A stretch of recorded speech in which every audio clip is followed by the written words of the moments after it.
up, everybody? It's your girl Mika, and you're watching the Red Cup Podcast, where truth, pop culture, and politics meet.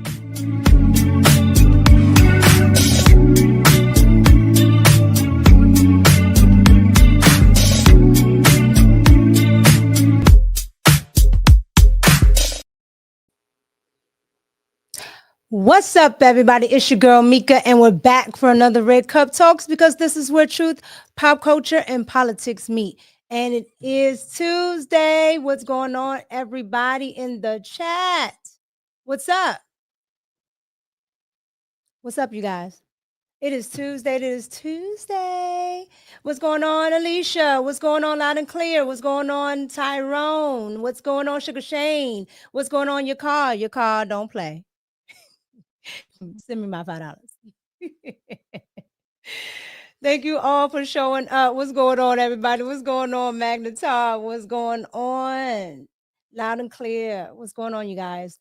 It is Tuesday. It has been a crazy week already. It was a crazy weekend. Okay. How was you guys this weekend? What's going on, BWR? What's going on, everybody? They call me Mr. Bibbs, live from Detroit. All right. Thank you. I appreciate you tuning in. Thank you. What's going on, Trace? Oh, man. All right. All right. You know what? I don't know where a lot of people are from, honestly. And I never really ask. So if y'all want to drop them in there, go ahead and drop them in there. Where are you guys from? Especially the new people. Where are you guys from? Now, I know where most people are from, but you new people. I see Detroit. Ohio. What's going on, Dion? North Carolina. Okay. Mississippi. Wow. Cincinnati. Wow. Nick J, Northeast DC. Okay, Northeast. Heck and Jamal. No, you didn't say Heck and Jamal, but okay. Heck and Jamal. I know what that is. I know what it is. I'll never stop there, but I know what it is. Brooklyn. Okay. NYC. I went to school up there, so. Seattle. Okay. All right. Buffalo. Oh, originally from Buffalo. Okay. All right, you guys. So look, we have a lot to get into. Okay. Yeah, Nick J, I'm serious. I'd never go over there. It's wild. Dallas. All right. Grand Rapids, Michigan. Wow. Okay. All right, you guys. So we're going to get into a lot today, but I'm telling you right now, the amount of things that are going on with this, administration, with everything that's been going on with the whole Charlie Kirk situation, with everything that's going on with conservatives, with everything that's going on, just period. Okay. I think there's going to be a lot coming these next 3 years. I'm just starting to think it's going to be a lot coming. And if you guys don't already know, I'm half logical, which means I'm about 80 to 90% logical, and the rest is conspiracy theorist me. That's how I get to the logical. Because I sit here and look at everything that's going on, and I'm like, some of the stuff got to be a psyop, right? Some of the stuff has to be wild. Some of the stuff has to occur for other things to go on. Because I'm telling you, when you look at it, you're just like, wow. But we'll get there. But I just wanted to throw that out there. Yeah, well, it's good to have a conspiracy every now and then. Okay, a little random conspiracy. What y'all talking about? Yeah, exactly. Exactly, your car. Most of the conspiracy. Thank you, Nick J. Right. What is it? Mama grew up in PG County, raised kids in Charles County. All right now. You part of that great migration from PG County? That's all right. Trying to get your kids to better. I understand. Yeah. Yeah. And so, yeah, that's what I'm saying, Dion. Look, you gotta get to the real, but a lot of the times you gotta ask questions. You have to ask questions. Area 51. Look, whatever you want to call it, a lot of the times you gotta get a little conspiracy in to get to the real stuff. That's just my take on it. All right, you guys. So let's go ahead and get into the first portion of the show. How are you guys doing? It's been a while. Let's go ahead and get into it. Let's go ahead and get into shots, you guys. So I want to go ahead and talk about a couple of little stories before we get into our main stories, because I like to let people get in here. And, for some reason, YouTube doesn't give everybody notifications. So I want to start with my stories that aren't as important. Okay. But I want to talk about them. So I call them shots. We don't necessarily pour it up on it. We don't do a whole deep dive, but we take a little shot on it. I'm great, thank you. Oh, thank you. You like my hoodie? Thank you, thank you, thank you. Appreciate it. All right, you guys. Let's go ahead and get into some of this stuff. Now, first, what I want to get into is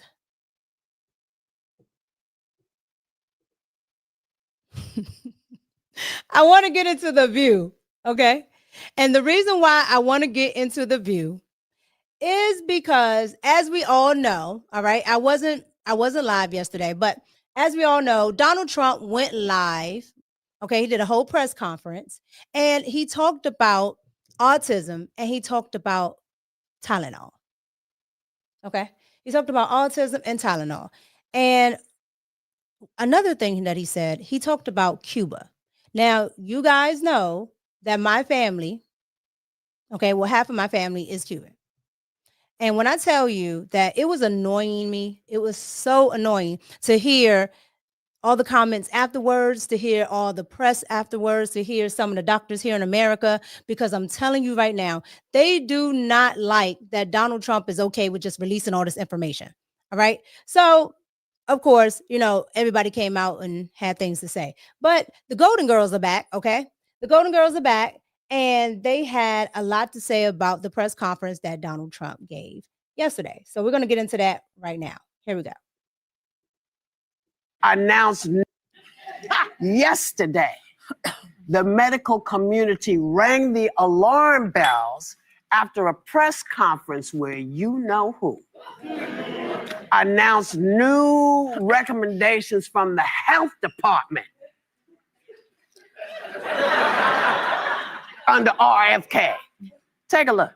Effective immediately, the FDA will be notifying physicians that the use of let's see how we say that. Acetaminophen. Is that okay? Which is basically commonly known as Tylenol during pregnancy, can be associated with a very increased risk of autism. They are strongly recommending that women limit Tylenol use during pregnancy unless medically necessary. That's, for instance, in cases of extremely high fever, that you feel you can't tough it out, you can't do it. I guess there's that. And they pump so much stuff into those beautiful little babies, it's a disgrace. It looks like they're pumping into a horse. You have a little child, little fragile child, and you get a vat of 80 different vaccines, I guess. The MMR, I think, should be taken separately. This is based on what I feel. Nothing bad can happen. It can only good happen. But with Tylenol, don't take it. Is this a mini series? Okay, so let's break this down, okay? Because I don't like the Golden Girls, okay? The Golden Girls, their main job, okay, is just to talk about Donald Trump, to disagree with whatever he says, okay? So I don't even care what the Golden Girls think. However, here's the thing about it. All right, this is what the mainstream media is going to do. They're going to put all this stuff up and say, "Oh, Donald Trump doesn't know what he's talking about, yada yada yada," because he couldn't, pronounce that long word. Okay, most of y'all can't pronounce y'all medications. That's why they give it a nice name. All right, but at the end of the day, yeah, I do, Slick Boss. I do believe somebody else should have spoken. But the reason why Donald Trump did speak, because a lot of people are scared to speak out. So Donald Trump is just like, look, I'll take it. Okay, I'll say it.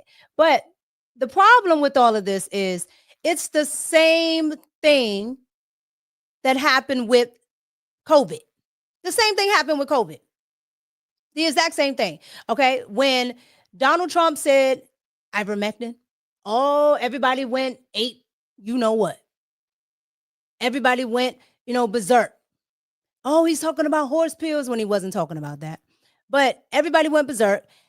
When he started talking about what these things were doing to people, how it affects the body, everybody went crazy and said he's not a doctor. He doesn't know what he's talking about.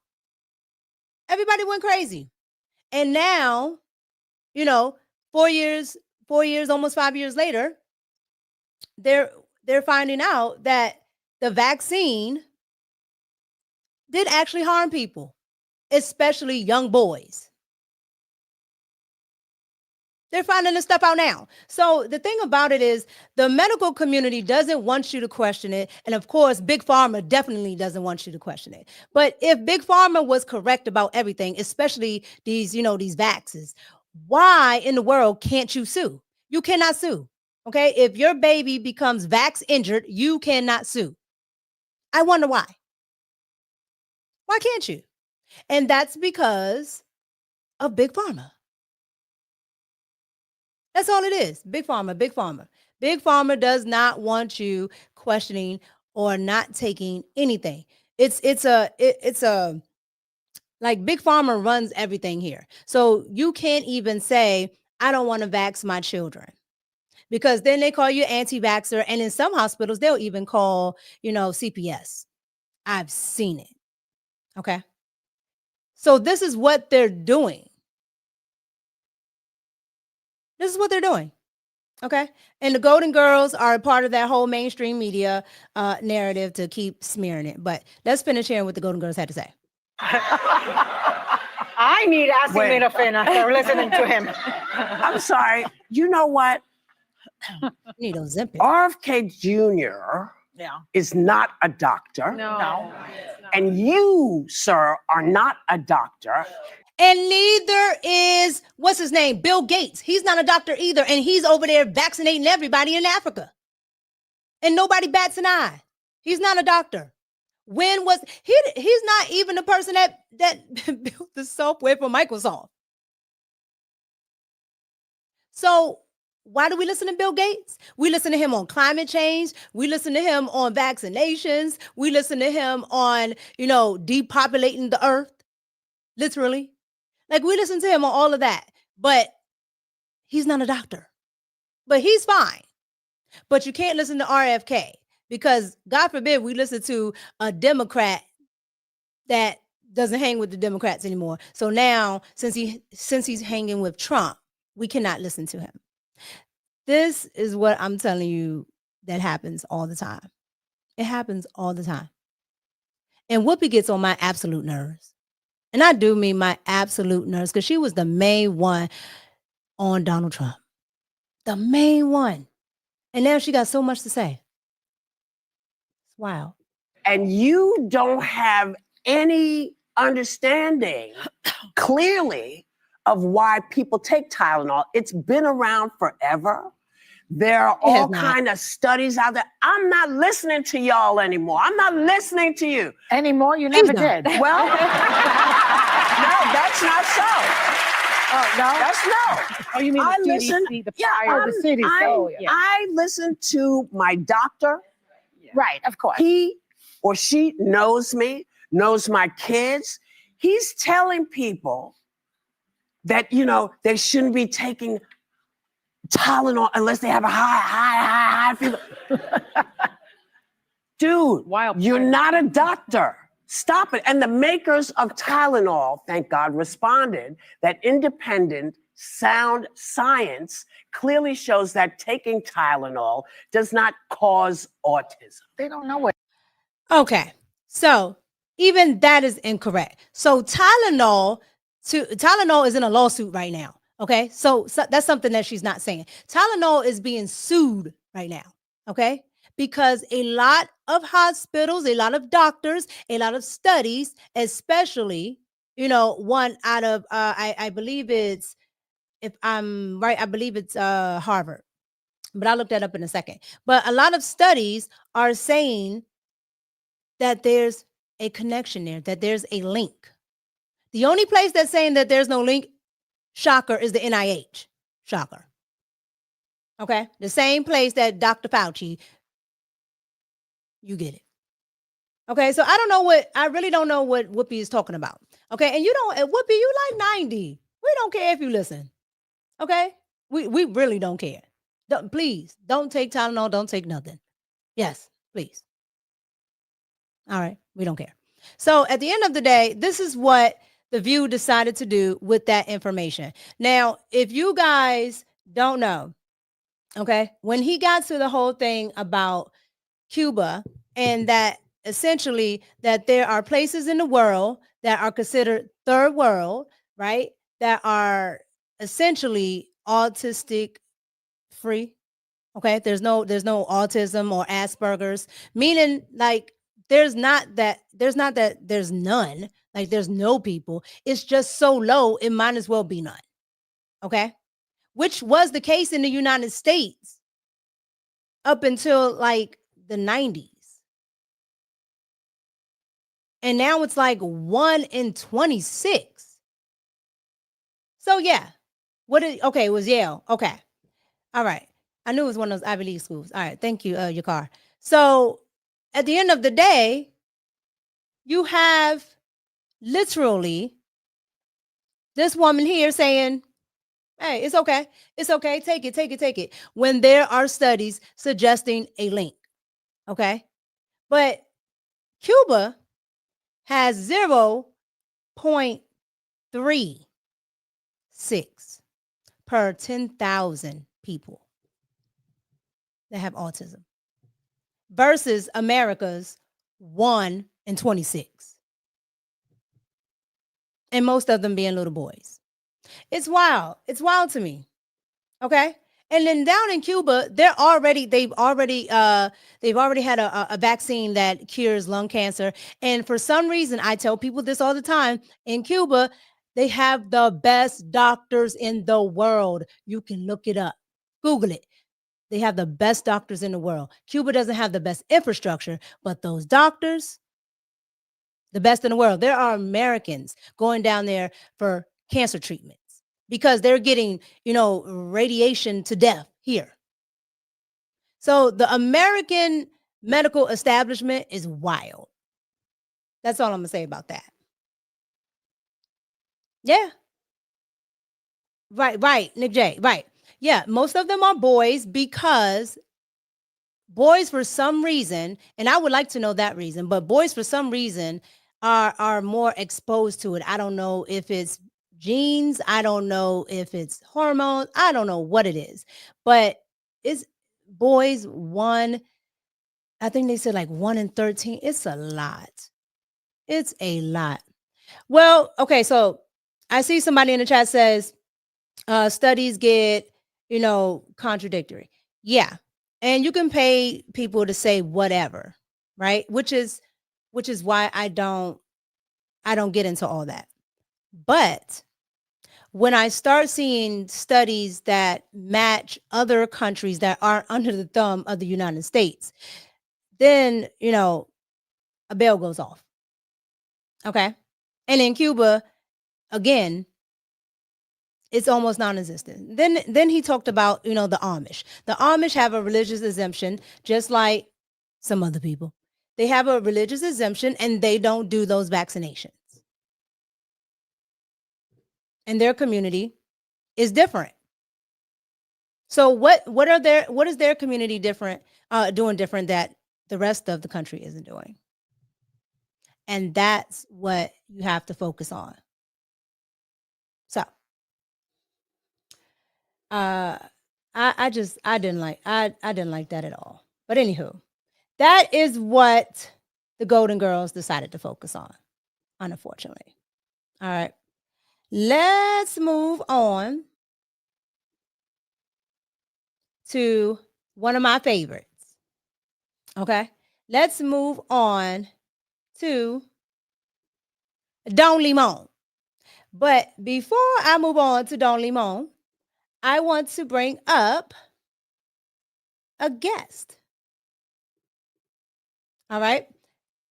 Let's see if I can pull him up here. Oop. What's going on? Oh, man. Let's see. It's not pulling up. I don't know why. There we go. Can you hear me? I can't hear you.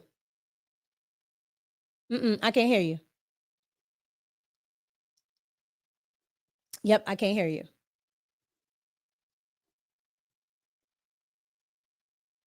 You want to go out and come back in?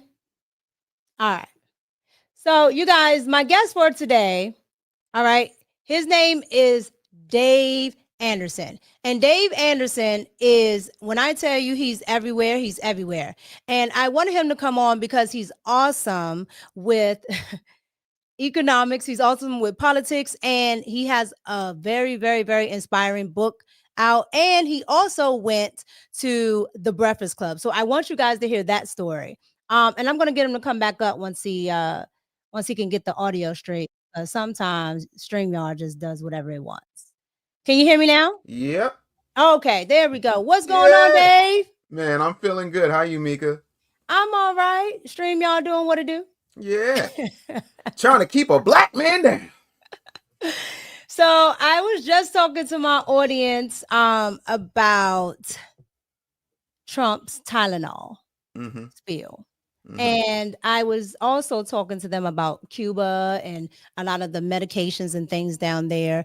What are your thoughts on that? Just to have you jump into that real quick. Yeah, I think there's always something, and I think if he can push on Tylenol and the effects of acetaminophen, then he's going to start again focusing on these jabs that they're giving babies way too early, because all of a sudden out of nowhere, autism just has jumped up. Like 15 years ago, a bunch of us wasn't talking about autism. I have a 10-year-old autistic child, and there's no way, that could have happened if it wasn't something artificial. But like the second you deliver a baby, the first thing out their mouth is, oh, we got to give them this, we got to give them that. And they come in at like weird hours to give the babies the shots when you tired in the show. Right. Yeah. Yes. And they do it on purpose. And let's say, if you say no, I mean, CP is on your butt.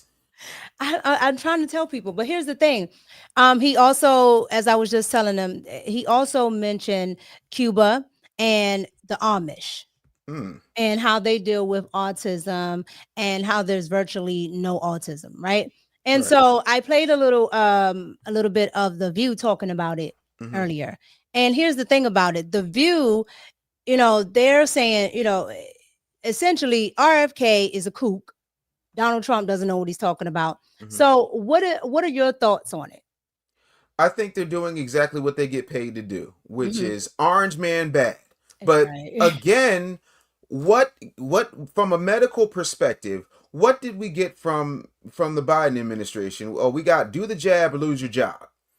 We got take this. This is a disease. This is a symptom and a pandemic of the unvaxxed. You got to get vaccinated, and if you get vaccinated, then you're covered and you don't have to wear a mask. But then, oh wait, we're gonna need you to go ahead and get a booster, and then after the booster, we're gonna need you to do a double axle backflip, slap it up, flip it, rub it down. Oh no, you need another jab. Nope, you ain't gonna do me, baby. Where y'all be coming up with this stuff? I agree 100%. And so, look, we're going to get into a lot of stuff. But, Dave, I want to go ahead and have you introduce yourself to the Red Cup audience and let them know what you're up to, what you're doing. Let them know. Yeah, well, all right. Well, my name's Dave Anderson. I am affectionately known as the Business Bully. I'm a serial entrepreneur. Started my career in broadcasting. Retired at 34 because I got sick of making companies millions and I wasn't getting none. So once I got past that, I said, if I can help companies do it, I can certainly do a little something for myself. And I did that and helped some other folks. And I became a 22-time best-selling author. I speak all around the country and all around the world, talking about growth, development, scaling, and doing for self, which isn't popular amongst certain people who just want everybody to solve their problem, and they're waiting for Master Joe or Miss Kamala or somebody to take care of them. I'm sorry, Jasmine Crockett, one of them people. I don't know these people, but while they're out there doing that, I'm out here trying to make sure our people are straight by getting our stuff together. So that's a little bit about who I am, and I'm so happy to be here. So again, thank you for having me. Thank you. That was you're always very insightful, intelligent, but funny. Thank you. Thank you. I'm doing the best I can out here. No, you're doing great. You're doing great. So I want to get into some more of these what I call shots. Okay. Mhm. So I call what I do pouring it up. Okay. I don't care what Yeah. you pour it up with. That's your business. However, I don't always have time for full-fledged stories. So sometimes I just pour little shots and I have little stories or little tad bits that I want to share. Mhm. So one of the ones that we were getting ready to get into was Don Limon. Okay. Hey, girl. Yes, the sassy twin. So Don Limon, okay, and all his glitter throwing, decides that he was going to have Miss Joyless Reed on. Oh, Lord. You mean Yeah, Joyless Reed who had the Trump wig? yeah, Oh, okay, cool. that Joyless Reed. Yeah. Oh, okay, cool. The one that got fired on her day off. Literally. Damn, Craig. How'd that happen? He was trying to build a clubhouse. Yeah, she was. So here's the thing. Don Lemon has this thing called Live at 5, okay, with his lemon drops. Mm-hmm. And so he decided to bring Joyless Reed on because Joyless Reed has an interview coming out, I guess today at 7 or 9 or whatever time people don't watch that show. Right. She has an interview coming out with Kamala Harris. So, she's around doing her book tour. So I wanted to get into this little bit that Don Lemon was talking to Joyless Reed about. And then we'll talk about it. Here we go. This is really a boon. And I think this is a marker for independent journalists and independent media. And I said, Joy, you're right on. And we're all about supporting each other here because we're stronger together. So I want to bring in my friend, veteran journalist, Ms. Joy Reed, and the host of the Joy Reed Show on YouTube.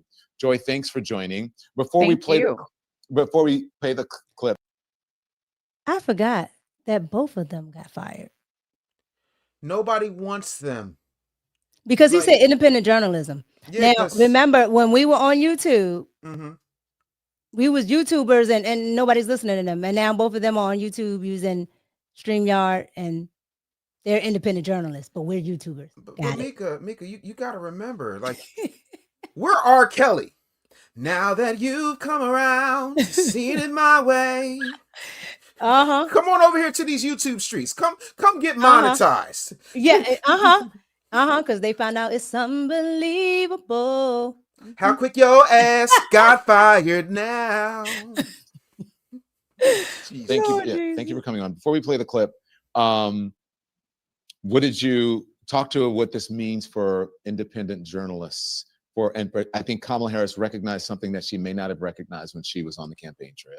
1,000%. Remember, she got a lot of hits for not going on with Joe Rogan, which, by the way, she reveals in the book, which is juicy tea. Y'all need to get this book. Okay. She tells a lot of stories and a lot of tea, but one of the things she reveals is that Joe Rogan appears to have lied about the circumstances surrounding her not going on his podcast, because Joe Rogan's team made it seem like her team was making all these demands about what time they could be there, et cetera.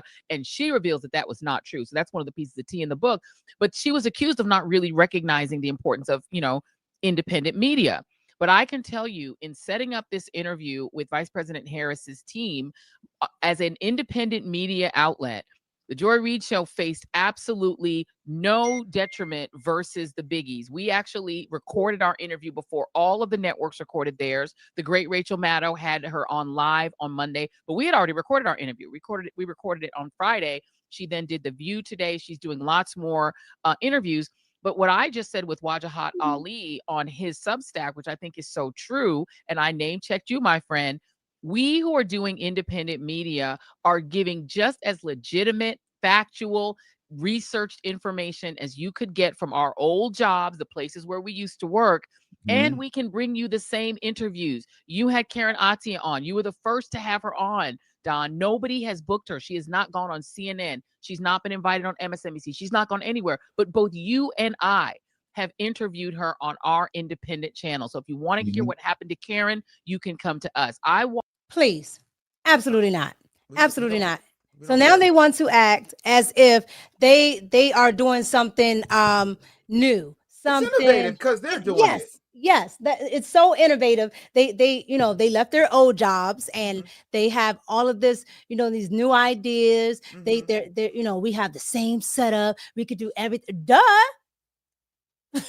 Yeah, we've been telling you that. See, but these are the type of talented 10th wannabe bougie ass Negroes that I can't stand, because it's fine as long as it's their idea, when it's the only option on the table. Because here's what I can tell you, as a person that worked in the media for a very long time before I retired at 34, the one thing that I will tell you is, when I left a gig, whether I got fired or quit, my phone was ringing. Either my phone or my agent's phone was ringing. Nobody wanted them. It's not like they turned down a job at Fox News. It's not like Newsmax was calling them. It's not like CNN was like, you know what? Come on over here. And I know they had Joy on for a couple of guest spots, but I mean, let's face it. What's her face? Abby Phillip need all the help she can get. She cute as a button, but dumb as a brick. Child. My God. She makes being cute just a it's waste. just bad. She's the type that gives pretty women a bad name when they say, you so pretty, you ain't got nothing upstairs. Like, because she's just like, but that's Scott. It's like they all have that thing. Kamala Harris says too, Joe, he did it, Joe. Yeah, Man, no, Kamala and that cackle got me, but all that damn cackling. But here's the thing. Yeah, Joy Reid. Okay, she's definitely corporate. If she could have a corporate job back, she would go. Okay. Of course. But here's the thing about it. Her and Don Lemon like the fact that they seem like pioneers, because technically they are from their world, right? They're kind of like the first people, and like Megyn Kelly and Tucker Carlson on the other side, right? Kind of reaching out.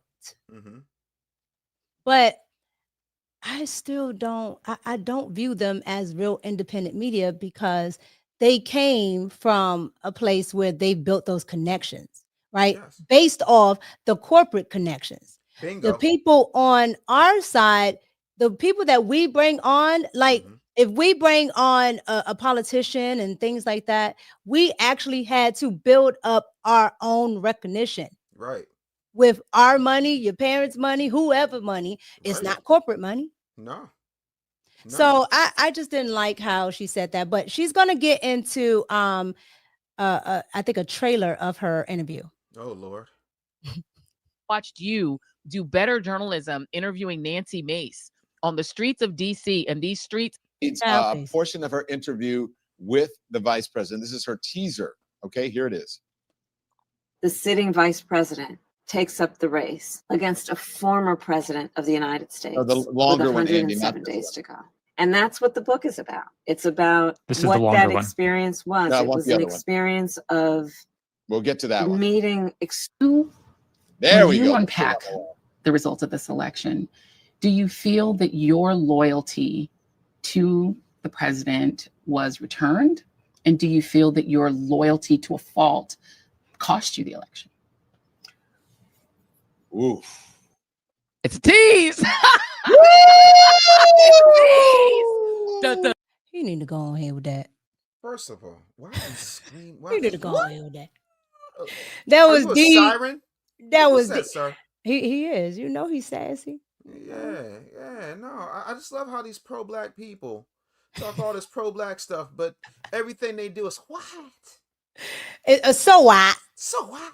and that's my thing. Like, at least be consistent in your BS. Like, I can't with them, and it's like, that's not. First of all, can we tell the whole story? Can we talk about how when Numbnuts was on CNN and Dingbat was on MSNBC respectively, they wasn't talking about how bad how loyal Kamala was being to Joe. What they were talking about was, oh, this is where we're going now, and that's just what it is. Forget the fact that there's a primary. Forget that the former president, Barack Obama, is saying, listen, I think they should go to the convention, and we should be able to vote for whoever should be there. Me and Michelle. That's what we think we're going to do.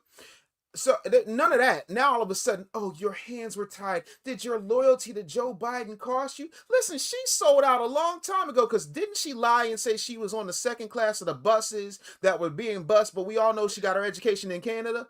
How does that math out? Was Kamala on Earth 2 The one that was bust? She And was it- in a she has an alternate, universe, and Mhm. she's on a different timeline. Mhm. So, herself said to herself, said self, tell your audience this, and that's how she got that information. Okay, cool. So she pulled it Alternate out of timeline. her non-existent behind. Okay, great. Got it.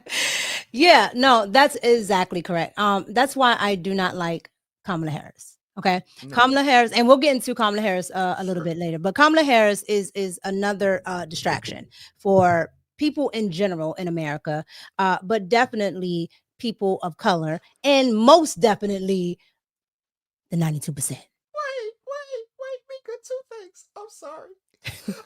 Wait, two things. First of all, my man said, and she worked at McDonald's on Earth too, because McDonald's, the good folks at McDonald's put out a statement, said, we don't have any record of Kamala Harris working at any of our franchises.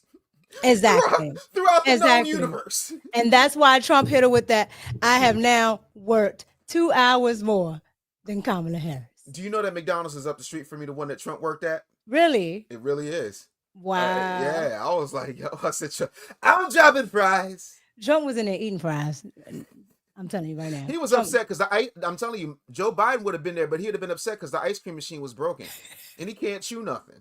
First of all, the way they treat Joe Biden is elder abuse.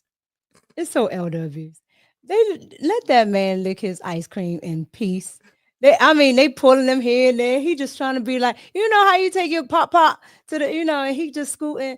It was such elder abuse. I was just like, I as much as I don't like Joe Biden as a politician, I have a heart. I said no. You love the elderly. I love the elderly. I said, go ahead and sit that man down. Okay. I don't like none of his politics, but y'all not going to abuse the man. But Mika, here's the thing. How can you say you're smart and then listen to what they said when they rolled her out? That's why I can't wait to read this book. She should have called it Unburdened by What Has Been. But, no, because she keep coming back trying to burden us. yes. Because I don't know why, and we'll get into it a little later, but I don't know why in the world the Democrats keep allowing this woman to talk. But let me go ahead and read the super chats really quick. Eric Wealth Harris, thank you so much. Just wanted to support with some change with the $5 super chat. Thank you so much. I appreciate you. And let's get into it. Treebeard, what's going on? $2. I appreciate you. How's it going? Anton and Mika, long time no see. Well, that's because you ain't been over here. Come on and see us. I'm not Anton. You know how it is. You know how it is. When you part of the back put check. some glasses. You put some glasses. I'm part of the back chasers, so up. I am always a part of the back chasers. Anton. Yeah, no, I can dig it. Listen, I appreciate the super chat. I appreciate you. We take all the super chats. I'm gonna be substitute. And I'm Anton from the Earth where Kamala Harris worked at McDonald's. Earth too. Right. I'm Anton with locks. It's a thing now. Y'all are wild. Wow. All right. So before we go further, I want to get into a little bit of some of your story, right? Yeah. And I want to get into it starting with one of the videos that I saw, but you also sent me. I want to get into it with that, and then we'll come back and talk. And I took time to research Give me 1 second. every single member of the Breakfast Club, including the people who played a background. I gave them each an estimated $2 million plan as to what they could do. I saw some promotion around you being on the Breakfast Club. Yeah. And I was like, well, when's it drop? I taped the interview on June 25th. We're well into August at this point, and it hasn't run. I don't know why. That is a question for the Breakfast Club. What I will say is they knew what the book was. I gave them the book ahead of time. They had it in digital form, physical form, Audible. In all fairness to the Breakfast Club, I've been an executive producer of a nationally syndicated, very top-rated show several times. And I know how many interviews get put in the can or how long it takes for those things to get chopped, edited, and released. I also am not set up to believe that I'm on the level of a John Cena, Idris Elba, Tisha Campbell, a Full Force, or a Kid from Kid and Play. I understand that it might take some time. I gave them each an estimated $2 million plan as to what they can do. All right. So I wanted to start with that because I want you to explain exactly what all of this is about, from going there to talk about your book Sure. and to talk about everything that's going on with you to actually what happened. Gotcha. So I have a book. It's been out for a few months. It's still on the bestsellers list. It's called The Real Black Agenda: Exposing the Myths, Igniting the Revolution. There's a lot of truth in this book that makes people uncomfortable, whether the gatekeepers choose to admit it or not.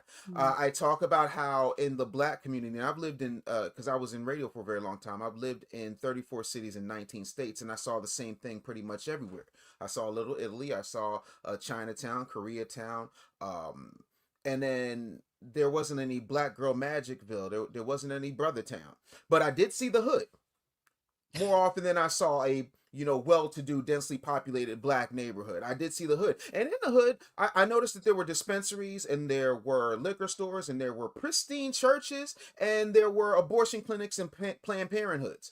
And when I went to do the research of writing The Real Black Agenda, and I looked at everything that I was seeing, a lot of this was set up for benign neglect. And when I had that conversation, I went in there with open arms. And aside from that, I'm a business coach. I retired because I was constantly giving folks ideas, and they were running with them, and I wasn't making any money. And so I've been on the Breakfast Club 3-4 times. And so this time was no different. It was just me, a small section of my team, and we went up there. Everything was cool. We had a good time. They even had for the first time I've been on the Breakfast Club, they actually had breakfast. Because I was like, every time I come here, there's two things that are missing. Usually it's envy, and usually it's breakfast. But they had breakfast, so I couldn't even get that joke off. So imagine my surprise when the interview never ran. And again, I'm not here to kick in the back of the Breakfast Club. I've been friends with Charlamagne for 20 years. Having said that, I will say this. I've gotten 3 different stories as to why it has not run, and none of them make any sense.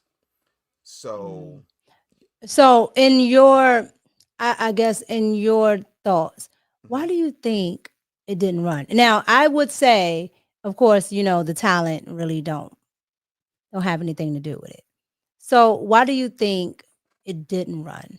And who do you think may be the entity, or even if you think it's persons, of why do you think they didn't want it to run? Because it should have ran by now. It should have run by now. I think that there are a lot of things that I said that may have upset the powers that be. I talk about how a lot of these megachurch preachers, namely Jamal Bryant and his ilk, are milking the Black community and wheeling out civil rights icons like Jesse Jackson, who's sitting there in a wheelchair and literally wheeling him out, and then focusing on DEI when we all know that DEI only affects Black people when they get fired. Because DEI, just like affirmative action before it, just like welfare before it, primarily benefits white women.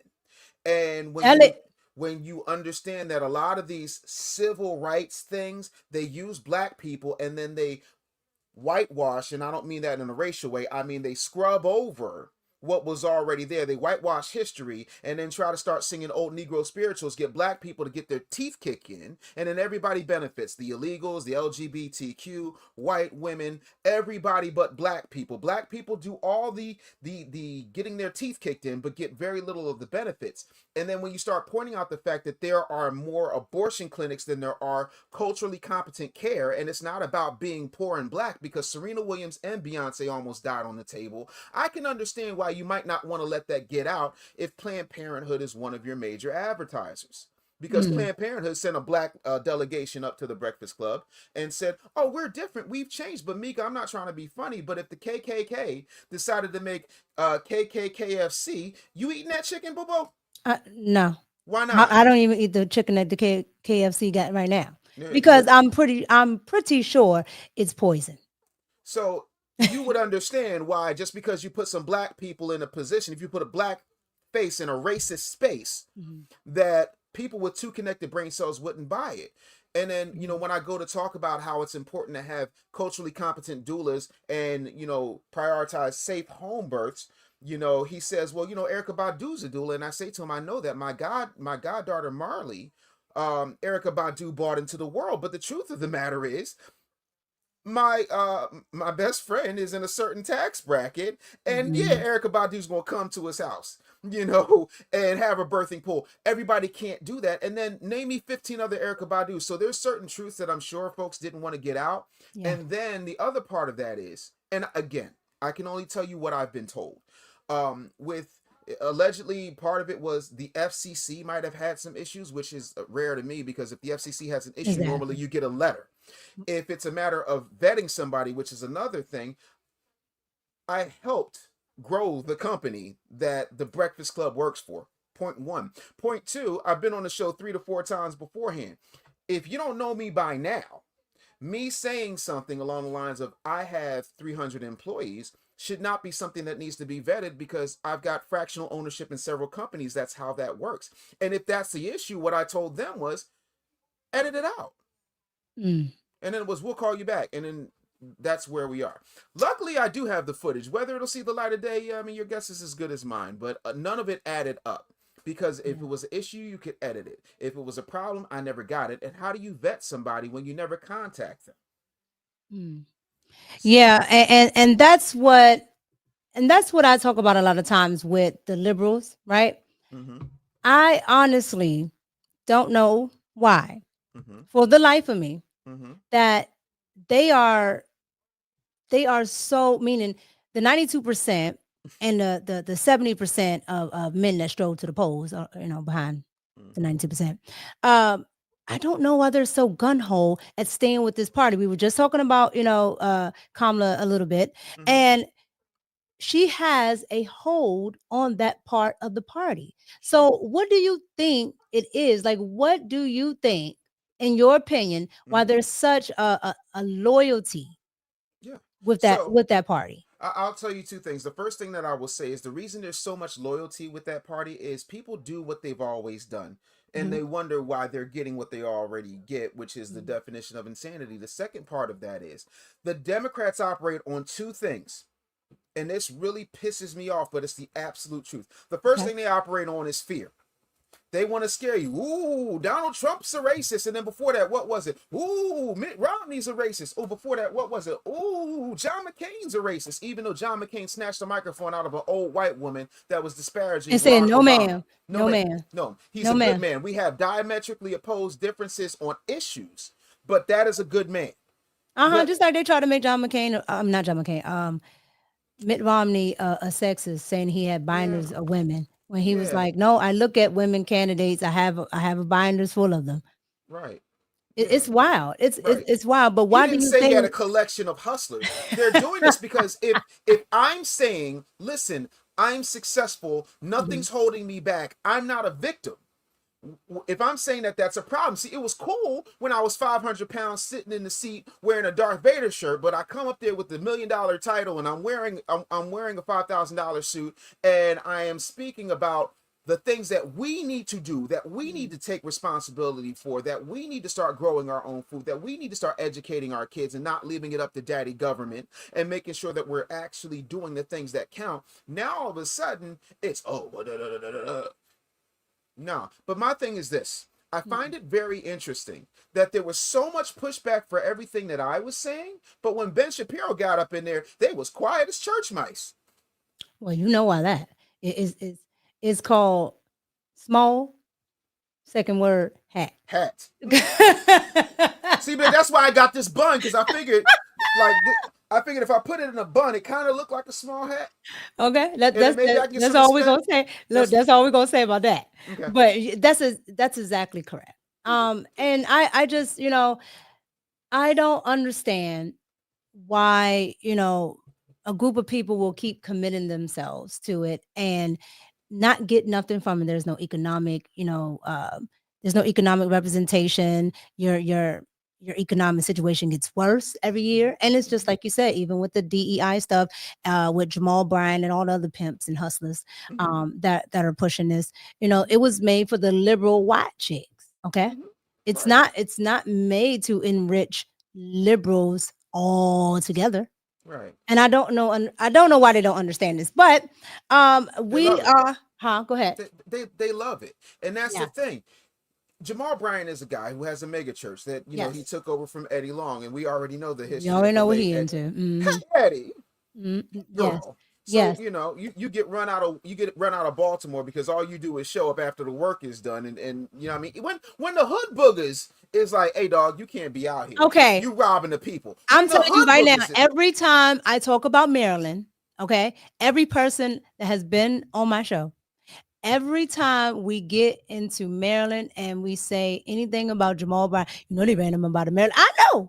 I know. He had the hood people didn't like him, the regular folks didn't like him, the people in the church, he sleep with everybody. He literally got ran up out of Maryland. Yes, he went. I from tell the people this Empowerment all the Temple. time. He went from the Empowerment Temple to New Birth, where he went from collection plates to collection buckets. I know. I spoke at New Birth, and I saw big white buckets being passed around. Child, you can't make this stuff up. So Right. we're going to move on. But when I tell you it gets worse, it gets worse. So I want to move into really quick. I want to get your thoughts on Jimmy Kimmel. Okay. I want to get your thoughts on this because this is a little weird for me, right? And I want to start off with one of their weird psyop boys that they have promoting the left. Okay. His name is Harry Sisson. I call him Harry Sissy because He look a little funny. he yells and just like the rest of the liberals. Okay. But here's the thing. They are on this free speech thing. Okay. The left has never cared about free speech. At all. At all. I don't even think they care about it now. But I want to get into it and then we'll come back and talk about the reactions. Here we go. I have another crazy update for you on Jimmy Kimmel's show being brought back by Disney. Sinclair Broadcast Group, the largest owner of local ABC stations across the country, says that they will still not air Jimmy Kimmel's show. In a new statement, Sinclair said, beginning Tuesday night, Sinclair will be preempting Jimmy Kimmel Live across our ABC affiliate stations and replacing it with news programming. Discussions with ABC are ongoing as we evaluate the show's potential return. Sinclair has also demanded that Jimmy Kimmel publicly apologize and donate to Turning Point USA. But I gotta be honest, this statement is not surprising at all. Sinclair is a full-blown MAGA group. Like, for example, David Smith, the executive chairman of Sinclair, donated $250,000 to Turning Point USA last year. They've also forced a lot of their local stations to read MAGA talking points word for word regarding fake news or CNN or whatever. So screw Sinclair and screw any of these broadcasting groups who continue to bend the knee to Donald Trump. As I've said in previous videos, we will remember that. We will remember the cowardice of these executives at these companies. All right. So here's their thoughts, right? The mindset of the left is that when they are back in power, this is their thoughts. When they are back in power, they will remember the companies that didn't want to bend the knee to them. Because for some reason, they tend to forget, because I always say that the left plays a dirty game of, I forgot I said that, I forgot I did that, right? And for some reason, they don't understand that the world, and preferably the United States, is not all left. It's not all left. Everybody doesn't want to, don't believe the same thing. Everybody doesn't want to, have abortions and do all of these nefarious things. And so with that being said, there was no outrage for Roseanne. Okay. Roseanne was kicked off. There was no outrage for Bill Maher. Nope. Bill Maher is on the left. ABC kicked him off. And guess who replaced Bill Maher? Jimmy Kimmel. Jimmy Kimmel. So with that being said, it's all about control, but yet they call the right and Donald Trump a fascist. So what are your thoughts on broadcasting, and what are your thoughts on the broadcasting laws, like the communications laws, when the broadcasting companies are supposed to have the public's interest, but yet they have been protecting either side, either party's interests? The first thing that I will say is it's so hard to get that license taken nowadays. Back in the day, like, you had to have a certain amount of children's program, you had to have a certain amount of public affairs program. Now it's about how many stations you own and how much push you have. right? The other part of that is, see, it's okay. See, we love talking about free speech, but I need you to understand something, whether you like him or not. Jimmy Kimmel's a multimillionaire. The other part of that is, and another way to say that is, he's a multimillionaire because he's employed by Disney. Yet another way to say that is, he is a glorified worker. And as a glorified worker, yeah, you can say whatever you want, just not on the company dime, boo-boo cakes. And that's the issue. And then I'm going to push back on this. If somebody was to politicize Jimmy Kimmel's sick kid, they'd be exiled forever. But he does it to somebody else, and ABC calls it a suspension and a coffee break. That's not principle, it's privilege. And that's the thing. As long as you are on the right side of the left, yes, you can do no wrong. And now, we're outraged and freedom of speech and the First Amendment, this, that, and third. Yo, we've got people sitting up here saying things about somebody that aren't true or taken out of context, and yet and still, regardless of how you feel, you got folks on TikTok celebrating 1 minute, dancing about his death after being shot at the neck in front of his wife and young children, and then they're like, oh Lord, I lost my job. Yeah, because you can say whatever you want, but when you represent a company and a company has interests and you're screwing with those interests, you get what you get and you don't throw a fit. See, you can't have it both ways, and that's what no one wants to talk about. That's a fact. That's a fact. That's a whole fact. So here's Bill Maher talking about this very point. All right, here we go. And lately he's been a leftist on the fence. Here we go. That life is fucking weird. It was 24 years to the day that I made comments on ABC that got me canceled from that network, and Jimmy Kimmel took my slot. Did you know that? At Politically Incorrect? Oh, yes, I got canceled before cancel even had a culture. It's a fact. So do headlines. Yeah, this is on my wall from the Variety. White House keeps heat on ABC's Maher. This shit ain't new. It's worse, we'll get to that, but ABC, they are steady. ABC stands for always be caving. So Jimmy. Oh my God. But I wanted to show that to give context, because people are saying, well, you guys are just mad because it's the right. No, they've been doing this. Yeah, they have been doing this. Okay. Always be caving. I like that. I thought it was anything but colors. You know what? Well, they got straight hair now. Oh, okay. Oh, you know what? He's standing in the gap. And they had Brian Govell back in the 90s. You know what? I'm not making a good case. All right. So we're gonna get into what they want to do with Jimmy Kimmel, because he's supposed to come on tonight. He's supposed to air back tonight. However, a lot of places are saying that they're not going to air them on their local stations. All right. So we're going to get into that, and then we're going to come back and talk about it. Despite Disney's decision to reinstate Jimmy Kimmel Live tonight, ABC's largest affiliate owner, Sinclair, and now Nexstar, have decided they are not airing tonight's show. Nexstar says it'll continue preempting the show until they see change. Quote, we stand by that decision pending assurance that all parties are committed to fostering an environment of respectful, constructive dialogue in the markets we serve.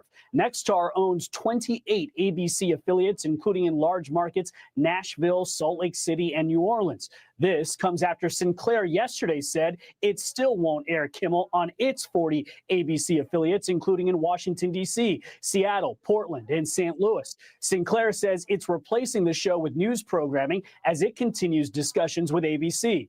The decision to air Jimmy Kimmel Live again was reportedly made by Disney CEO Bob Iger after the company says it spent the last few days having, quote, thoughtful conversations with Jimmy after he made those controversial comments about Charlie Kirk's assassination.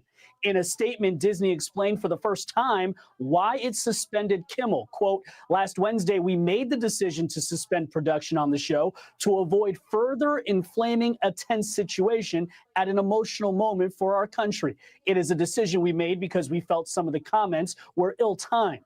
and thus insensitive.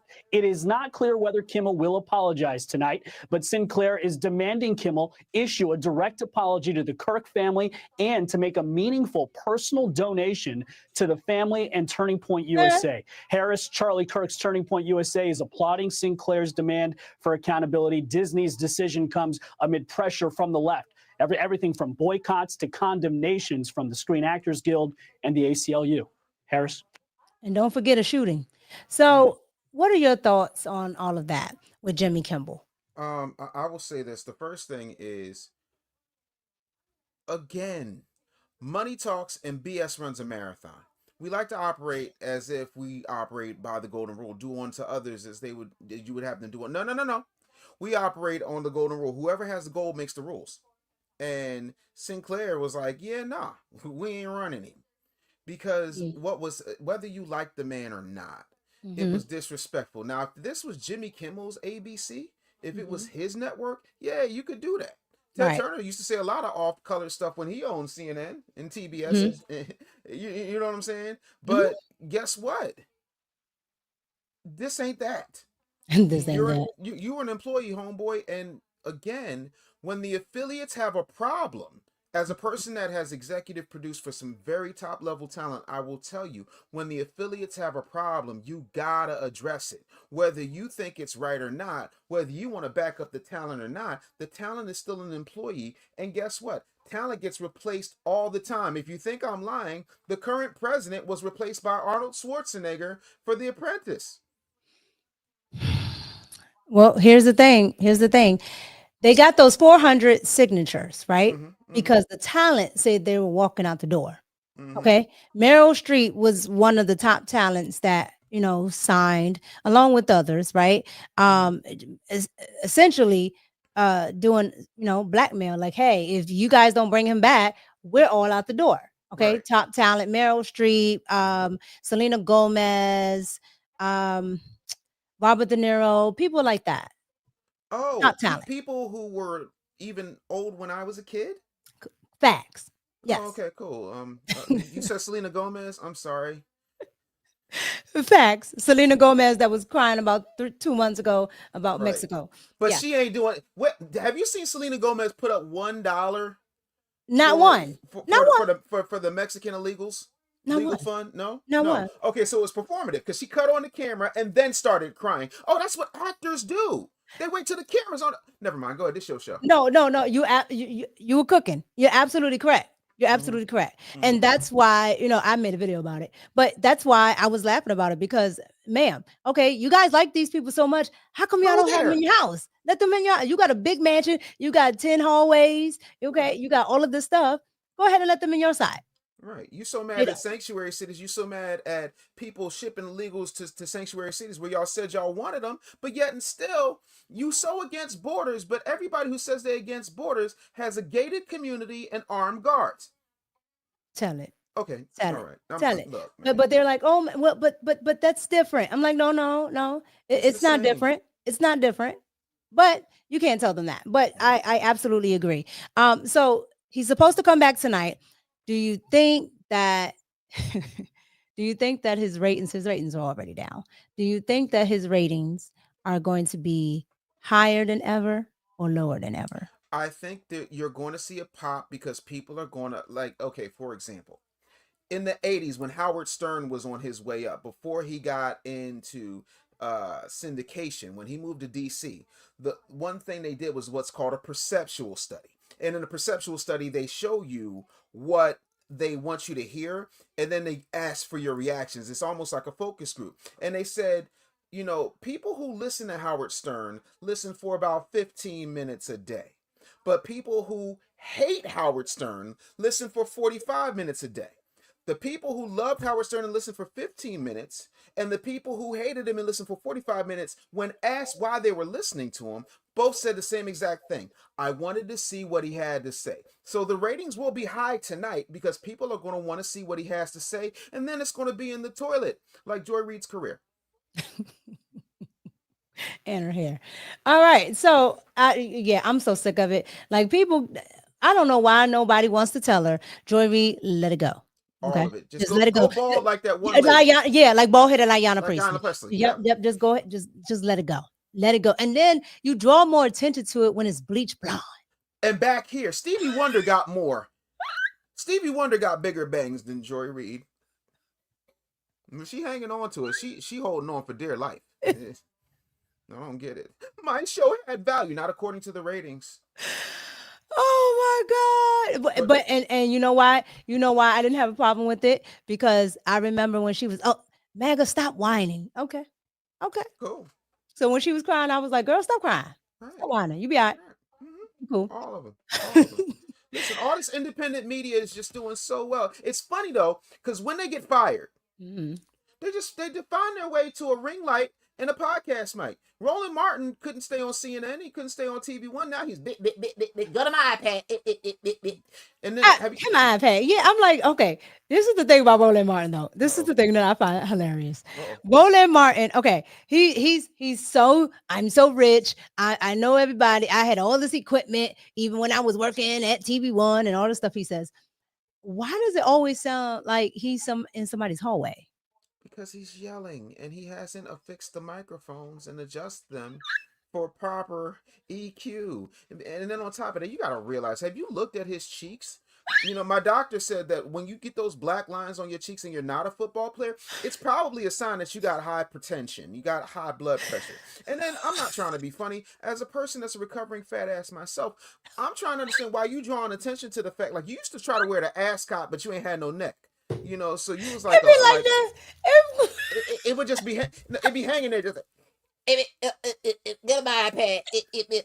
Like, why are you doing that? And then you're wearing a Boss Hog cowboy hat, and then you switch from suits to t-shirts. Look like a Lego figure. You know how Lego with the little Lego figure with the cowboy hat. Mika, I know this is your show, but I'm pushing back on your disrespect. What did the good people at Lego ever do to you to draw such ire? What did they do? First of all, Legos are boxy. That man is freeform. Like Mr. Potato Head has more shape than Roland Martin. And then my whole thing is, bro, every time you call people dumbasses, but then when real masculine men confront you in real life, you hide behind black women and call security. Tell it. Oh, I'm sorry. No. We're not talking about that. You're absolutely correct. Roland Martin is exactly like that. I've interviewed Roland Martin. Okay. No, I'm so sorry. And he doesn't even let you. No, you're absolutely correct. And when I interview Roland Martin, right? As soon as you start drifting away from his liberal talking points, no. You do know that white supremacy. And I'm like, and so, you know, this was earlier, you know, in my career. So I didn't want to rock the boat, but I was just like, yo, this man literally is just pushing the same agenda. There's nothing about Roland Martin that actually really wants to serve any community, but especially the black community. But that's wrong, Mika. You are so wrong. He wants to serve any community that's serving him. Waffle House, IHOP, Pizza Hut, Popeyes, McDonald's, Burger King, Papa John's, Golden Corral. What is you talking about? You talking about he pushing liberal agendas. I'm glad he's pushing something because he damn sure ain't doing a push up. He damn sure not. That neck be killing me. I don't even know how it's just every year it seems. Then why does the beard stop here? Like my beard goes back to my neck. His beard stopped right under the second chin. I'm just asking. I'm trying to okay. When I ask the questions, y'all laugh at Oh me. my God. Because I don't know the answer for these things. Nobody does. Nobody gets it. And then when he dances, like, why are you okay? Now, I have never seen Roland Martin dance. Thank God. Oh my God, you haven't seen? You need to find somebody. Give her the YouTube link of Roland Martin. Yeah, somebody put put it in the chat. Put it in the chat right now. Somebody Please, put it in the chat. You got to see him dance. He was dancing for Massa. I've never seen it. I've never seen it, and I probably don't want to see it because then I'm gonna get on Instagram, make a video talking about it. I'm gonna need you. You need to see this. There's no way you can go another day. Oh my God! Don't do this to me. Magnetar with the $5 super chat. Thank you so much, dear Mika. You said, you know what? You're not gonna let this die, dear Mika. You said to remind you to sing Pristine at the end of the show. You can either sing it or I can't.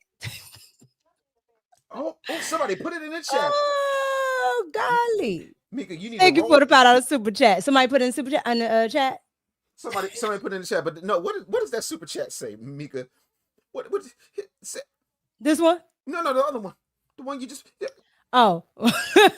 Roland Martin. You people are wrong. What show did I walk in on? First of all, apparently you were not paying attention in 10th grade biology. Armadillos are hard. What about Roland looks hard to you? Tell G. Help me on this. I mean, thank you for the super chat, but I'm just from an accuracy standpoint. If you had said he was built like an African-American Stay Puft Marshmallow Man tearing through the city and giving the Ghostbusters a run for their money, I would be with you. But to say that he's built like literally an armored animal such as the armadillo, we just have to be transparent and okay. No, it's fine. You feel like a pug. This man built like empty Play-Doh. I can't with y'all. Yo, the chat always does this. I be messing with them, then they start. You done started, then they start. And look, I didn't start golly. Your car. I don't know if I'm saying your name wrong. Oh, I'm sorry, yeah, your car. He put the Hillary Clinton Roland Martin there because you ain't getting out of this without rolling this marshmallow footage. Oh man. Oh, I see. That one right there. That's the one. Dang, I need you to see it. How I can get it out of there? Yeah, no, you gotta. How do I get it out of there?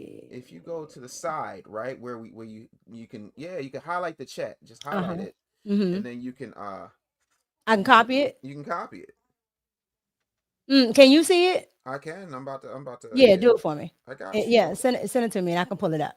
Oh, all right, you guys. Yeah, no, you need to see that. Woo. Oh my gosh.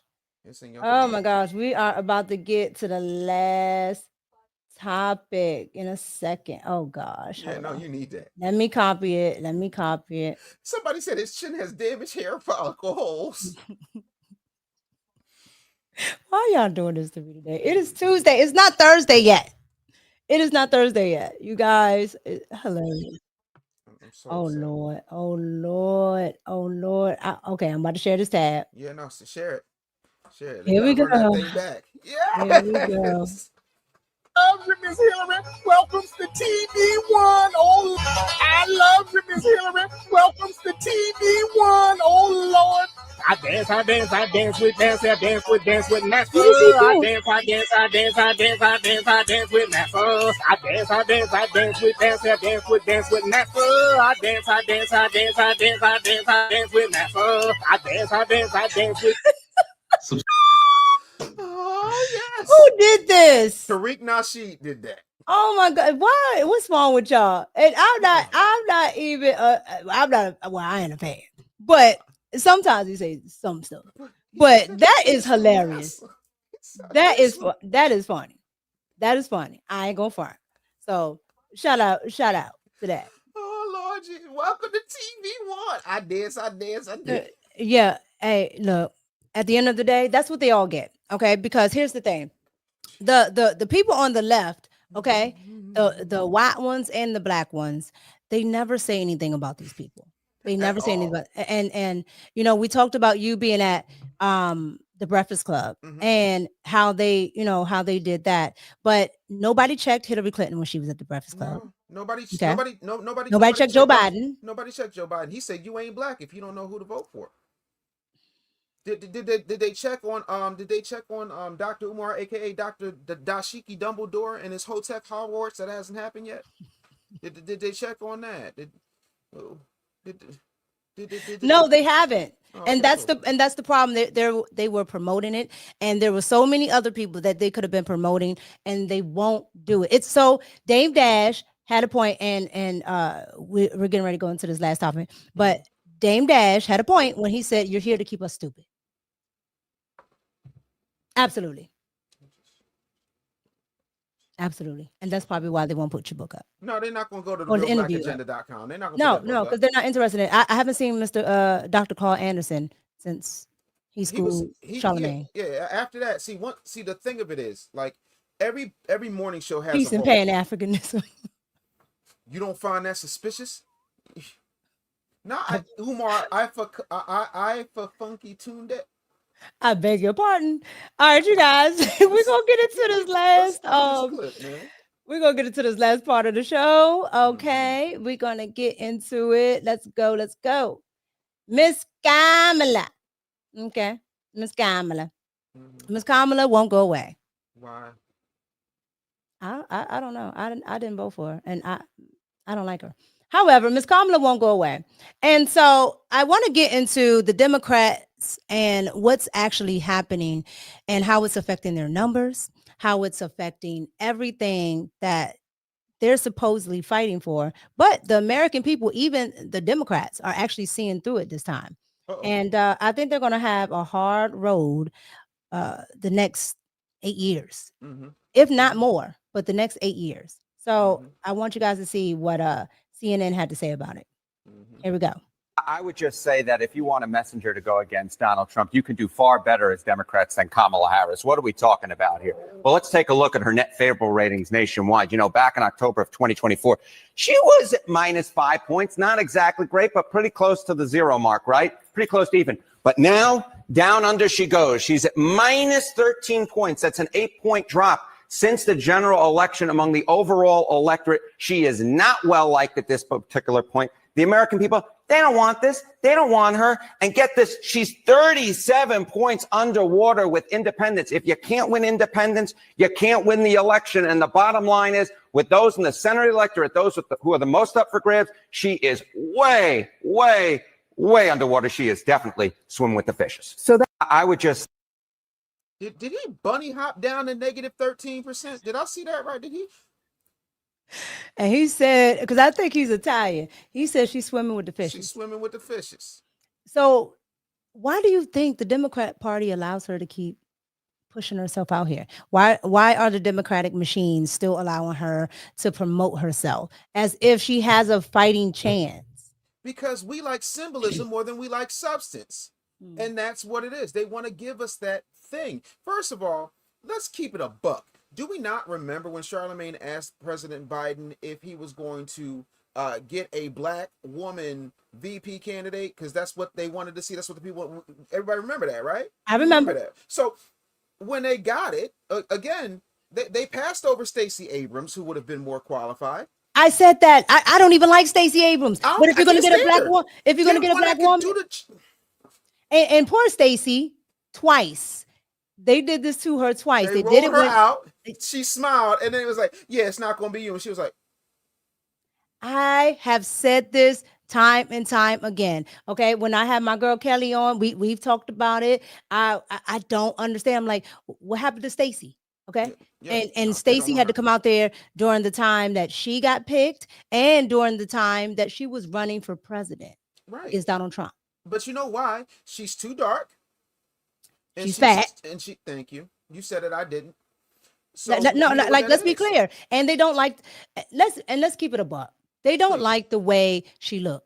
No. They don't like the way she looks. Now, the left speaks all of this, inclusive and everybody has a space. But when it comes to representation, they like do you know about the JEE wing of the Democrat Party? No, what's the JEE? So the JEE wing of the Democratic Party is this clandestine group of the party that nobody talks about. It includes people like Timu Obama, I can't never call his Hakeem Jeffries. It includes people like Barack Obama. It includes people like Kamala Harris. You don't have to skirt around it. They like the half breeds. They like the just ethnic enough people. That's the just ethnic, the JEE wing of the Democrat Party. Just ethnic enough. Just ethnic enough. Like Dwayne "The Rock" Johnson. Yes. Just ethnic enough. Yes. That's why nobody gets upset when he kisses white women in Hollywood, but Idris Elba playing James Bond ain't gonna let that happen. Yeah, no, this is absolutely correct. The left accuses the right of being the racists and the bigots, right? But yet I see black people with Donald Trump. I see Hispanic people with Donald Trump. I don't see a replacement, right? If it's a black person, it's a black person. If it's a Hispanic person, it's a Hispanic person. Right.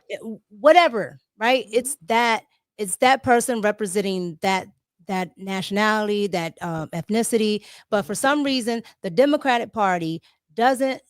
They don't like actual people from that side. No, they don't, because they're supposed to be seen and not heard. All they're supposed to do is vote. Think about it. Name me the Black Political Action Committee you've heard of. Name me 5 black lobbyists you can name off the top of your head. Oh, I'll save you the truck. Spoiler alert, they don't exist. So they want us to go out there and mobilize, but they don't want us to take part in the entire process.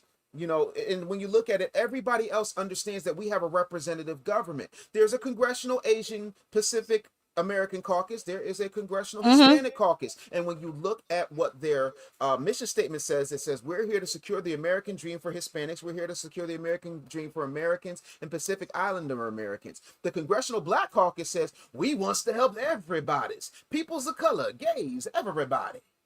Yeah, no, you're absolutely correct, because at the end of the day, Kamala is there for the Asians. Okay, she got them all that money, and she said it correctly. I'm not going to say I'm doing just one thing for black people. No, specifically for black people. No, and she said it to the griot with a straight face, and she walked out of there without getting her wig snatched. And wig is a euphemism for just hair. I know she ain't wearing no wig. Yeah, we know she's not Magic Pocket. Anyway, so let's go ahead and get into this next clip here, where Miss Kamala goes on Good Morning America trying to explain away the fact that her and Jim Crow Joe, you know, she didn't necessarily think he wasn't up for the job, but she wouldn't say yes or no. I want you to see what she says. Here we go. Having had the experience myself, it is one thing to have the capacity to govern. My concern about him running for re-election was completely separate from my admiration and knowledge about his capacity to serve as president of the United States, which was consistent and never wavered. Well, when we sit here, as we sit here today, do you think he would have been up for running the country for 4 more years? Here's the distinction that I make. It's and having had the experience myself, it is one thing to have the capacity to govern. It is another thing to go through an election for president of the United States. So you are an athlete, you may appreciate this kind of metaphor. Running for president of the United States is like being in a marathon at a sprinter's pace with people throwing tomatoes at you every step you take. It is not for the lighthearted. It takes an incredible amount of endurance and stamina. And can you imagine doing it while you are also carrying literally the weight of the world as being president of the United States? So the distinction I make is about capacity to be president and what that election would require in that campaign, especially running against Donald Trump. What in the hell is she talking about? First of all, I don't know. Do you do dairy? I'm just curious if you want a blue cheese or ranch on your word salad. Neither.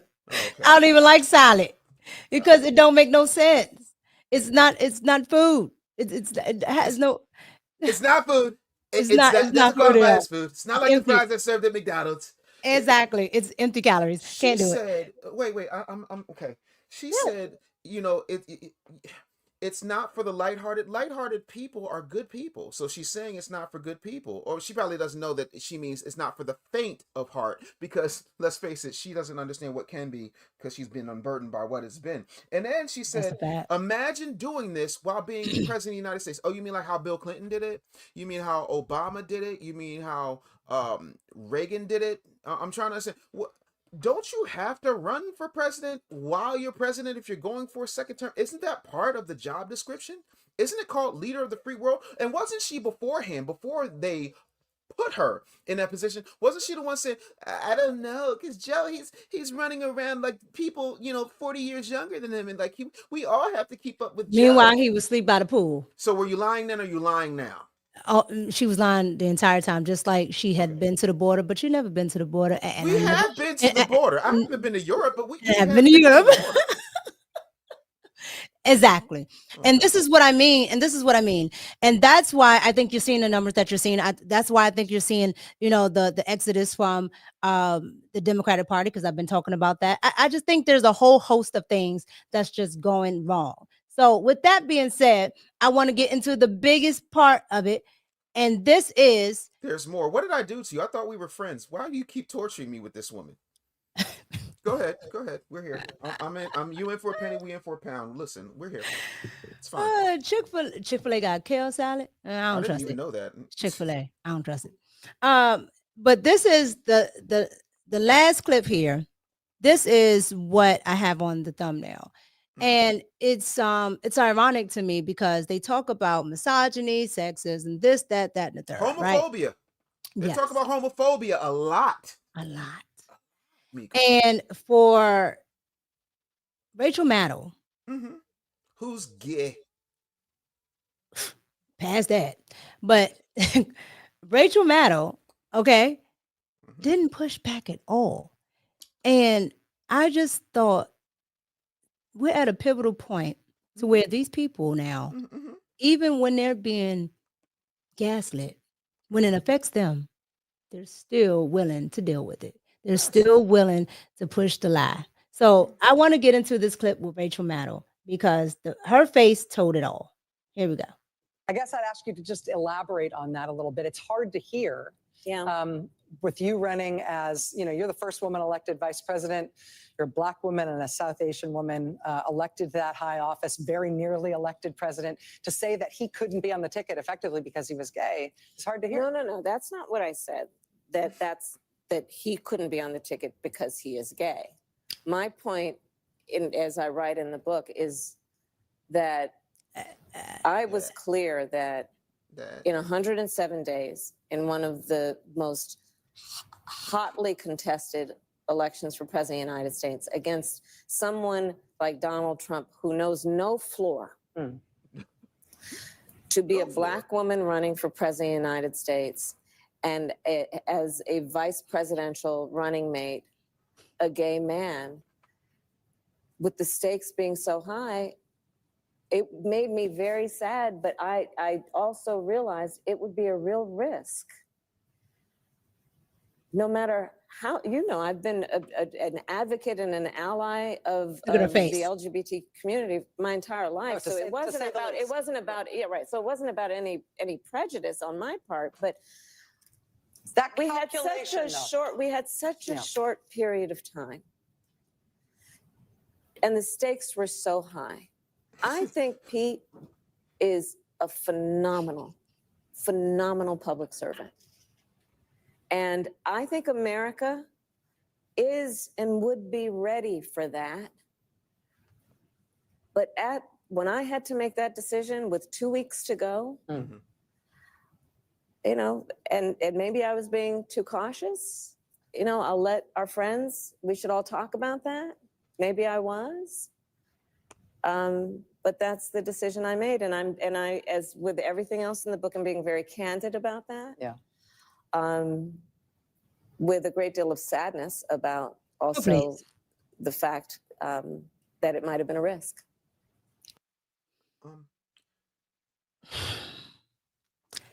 Your thoughts. Okay, thank you so much. Mika, I'm first of all, I'm so happy that you invited me here. Here's what I have to say. Kamala Harris said that she had 107 days and then it was 2 weeks or some other dumb junk. I don't understand her math or, which universe she was in when she was making this statement. I didn't even realize she went to Carmitage and got a Dr. Strange sling ring, but I digress. She said that she didn't think, and what she was basically alluding to is that she didn't think she could have won because Pete Buttigieg, I'm sorry, I keep saying his name wrong. Pete Buttigieg, there it is. Pete Buttigieg could not, it would have been too much because she's a Black woman. Allegedly. I don't understand how you Black Jamaican and you can't finish the lyrics of boom bye bye and a body boy aid, but I digress. Because you're not Black. Because she's not that. She ain't Black. But you can ask about it. I bet she can do that one. No, we're not doing that. Punjabi MC is a beast. But yeah. Here's my issue, Mika. She said she couldn't risk it. It was too big of a risk. And then she goes with the guy, and I use that term very loosely in air quotes like I'm Dr. Evil, the guy that advocated for tampons in men's bathrooms and allowed his state to burn after George Floyd was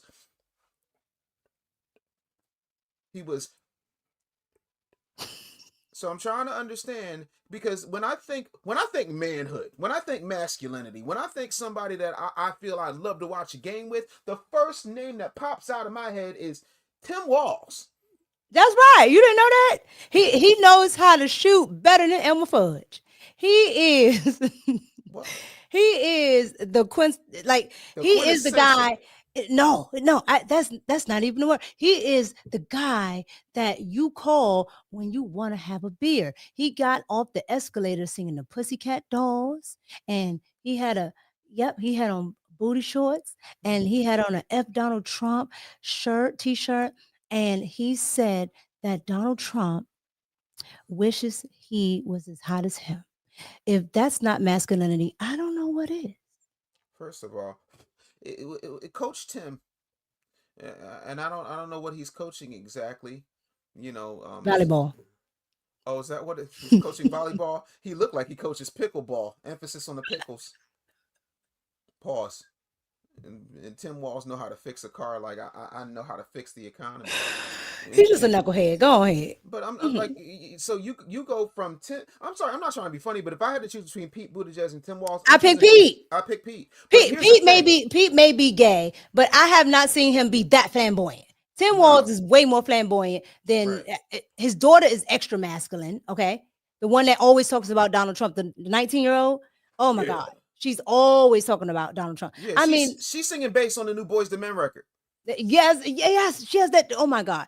His entire family is just weird to me because they subscribe to that whole, thought process that, girls could be boys could be. It's just weird.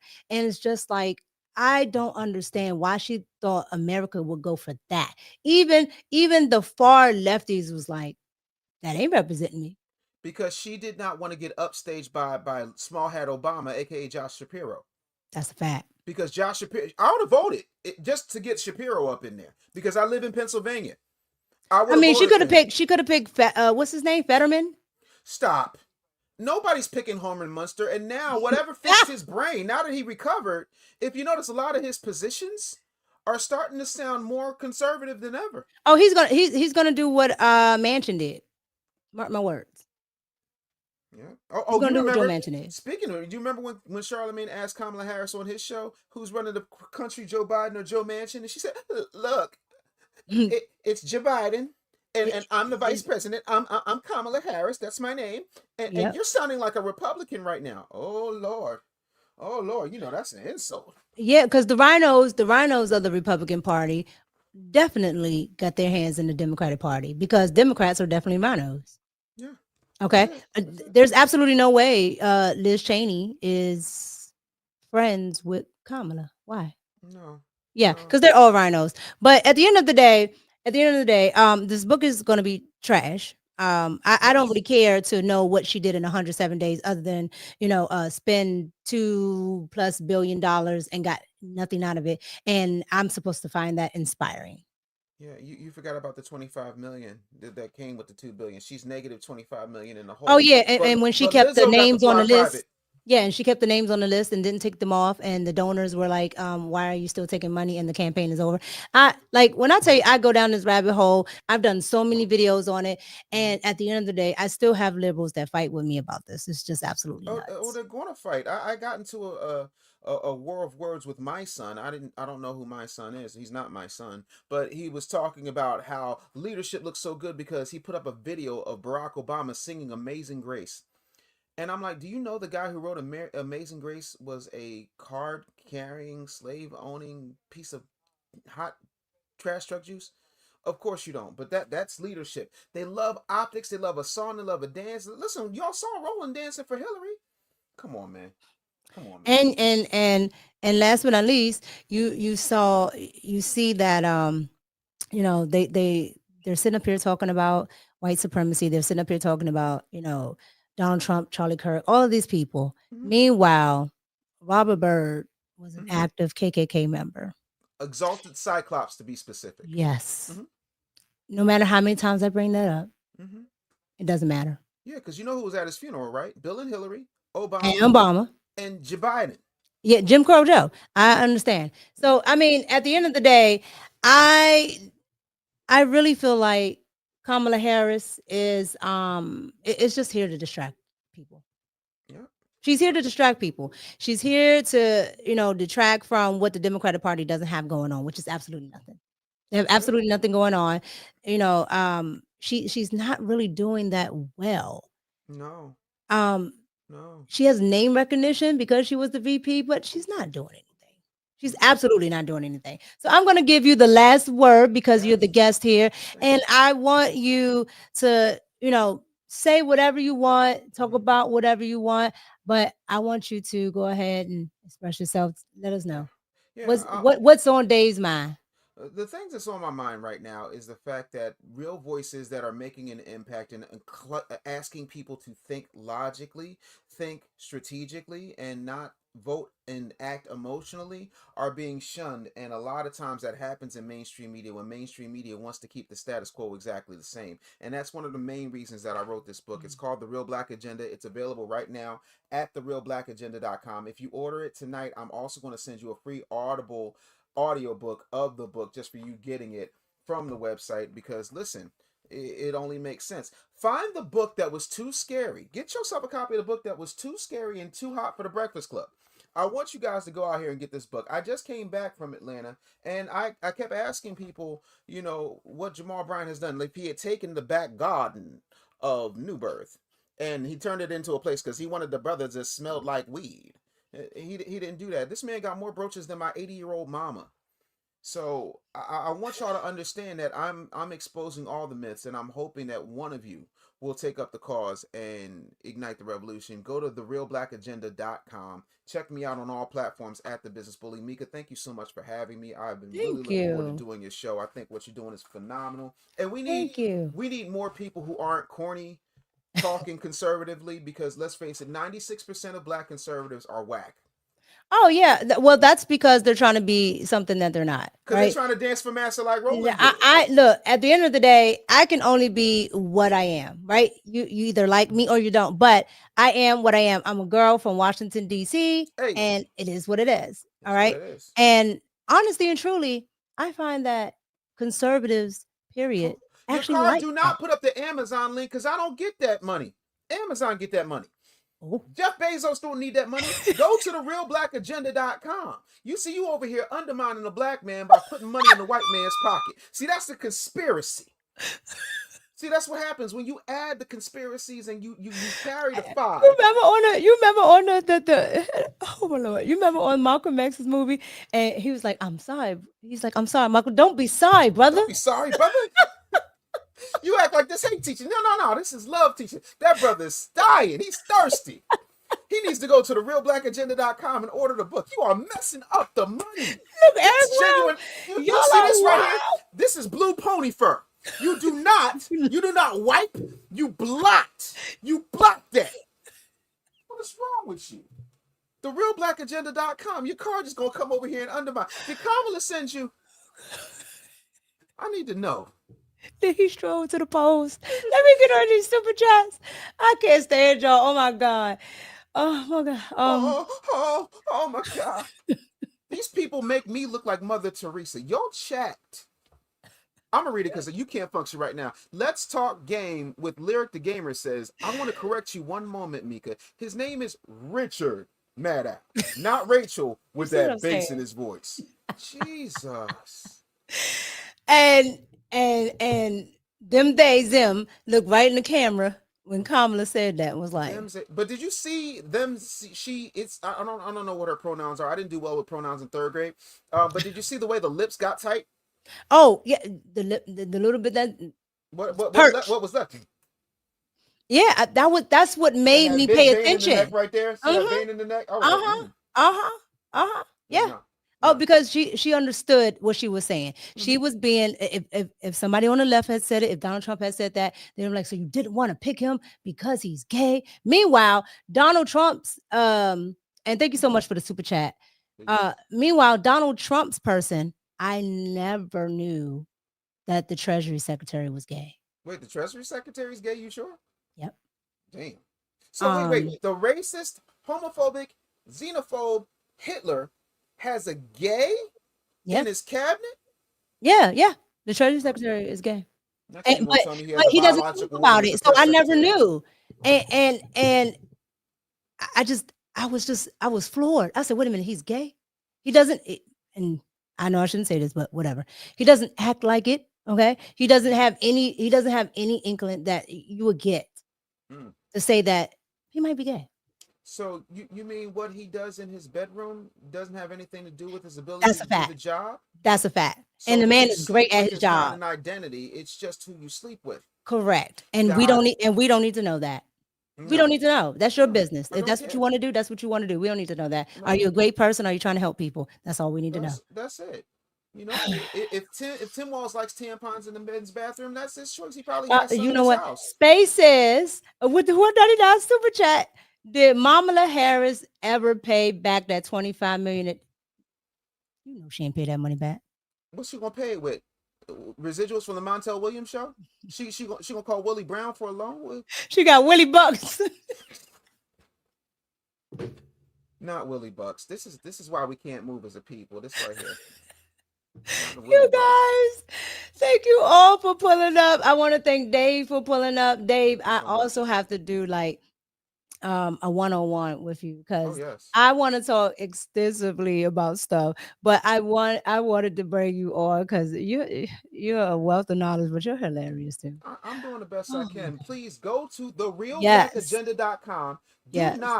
Do not listen to these people in the chat like your car talking about go to Amazon. Don't go to Amazon. Your car said, look, I'm trying to redeem myself. Your car the car went and put the right link in the chat. Your car went missing for a whole 5 minutes.